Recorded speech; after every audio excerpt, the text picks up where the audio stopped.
na mayroong Diyos na buhay na pwede natin pasalamatan at bigyan ng oras sa mga oras na ito, mga kaibigan ko. Samantalang si Kristo ay unang dumating sa sanlibutan ito, na sabi niya ay humayo kayo at ipahayag ang ebanghelyo ng kaligtasan.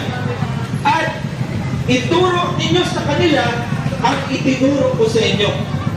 Ngayon mga kaibigan ko, ang panahon na aming ginugugol sa pagkakataong ito ay aming ginagawa para ipahayag sa inyo ang itinuro ng ating Panginoon. Samantalang, ang sabi ng Biblia, si Kristo ay muling babalik sa sanlibutan ito, ay makakasumpong kaya siya ng pananampalataya samantalang siya babalik sa ikalawa. Hindi ko alam. At tanging kayo lamang ang makasasagot kung kayo ba ay talagang tunay